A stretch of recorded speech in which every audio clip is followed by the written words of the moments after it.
Turkey has reached a deal to provide maritime security to Somalia. Ankara already provides military training to the Somali army, and Mogadishu hosts Turkey's biggest overseas base. Well, separately, Turkey's foreign minister is at the G20 talks in Brazil, where he's called for an urgent ceasefire in Gaza.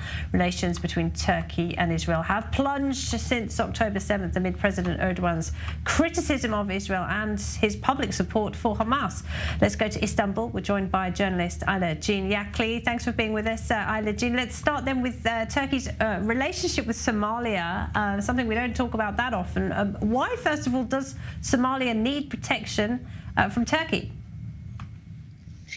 This has to do with an arrangement that Somalia says Ethiopia has made with Somaliland, territory that Somalia considers its own. And that arrangement would give Ethiopia access to the sea. So Somalia's turned to Turkey, and Turkey has promised to provide both training and equipment to help Somalia protect its coast from foreign interference, according to the arrangement, as well as terrorism and piracy.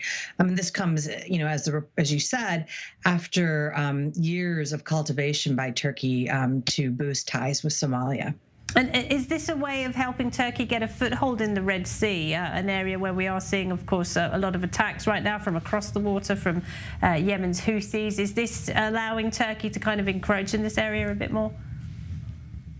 Certainly. I mean, it's an opportunity for Turkey as well. Turkey has, as you noted, a very large military presence already in Somalia, and access to this region is something that Turkey would be, happy to have. I think it's important to note that in addition to this very close relationship with Somalia that has included humanitarian aid, investment, Turkey runs the airport in Mogadishu. Turkey is also a bit opportunistic when it comes to this region. There were pretty reliable reports from recent years that Turkey had sold drones to Ethiopia in its fight against the Tigray region. So I think it's a sign of just how interested Turkey is in expanding its military footprint overseas. It's an interesting aspect to Turkey's foreign policy, isn't it? Meanwhile, the foreign minister is in Brazil, or has been in Brazil, where the president is yet another fierce critic of Israel and the war with Hamas. I mean, to what extent is Turkey trying to cultivate an anti-Israel alliance, potentially with Brazil, with other countries? Well, Turkey has praised Brazil's stance, but what Fidan is reportedly to have said at this G20 foreign ministers meeting was largely a reiteration of Turkey's position. It's repeatedly called for an urgent ceasefire and for work towards a two-state solution. So Hakan Fidan, the foreign minister, took advantage of this meeting to try and press Turkey's position on this. He met with Anthony Blinken, the U.S. Secretary of State, as well as the top diplomats from Egypt and Germany to make this case. He also took time to criticize the UN Security Council, after the United States issued its third veto for a ceasefire, calling for reform of the Security Council, expanding it beyond its 5 permanent members. Stay with this, I just want to bring in my studio guest, Sharifah Grossman. Yes. It's a very Erdogan has been saying this for a long time, this reform in the Security Council. He's been repeatedly quoted as saying the world is bigger than 5 for the last couple of years. So he's really pushing for a reform in the Security Council in that aspect. For him, it doesn't really represent the current nature of because Turkey global politics. I think I'm right, Ayla. Turkey has one of the strongest militaries in the world. Yeah, it's part of NATO. Yeah. It's the second biggest military in NATO. It has a huge standing army, and in recent years, it's become influential in other ways with its defense manufacturing industry. It's become a major exporter of weapons, in addition to the size of its military.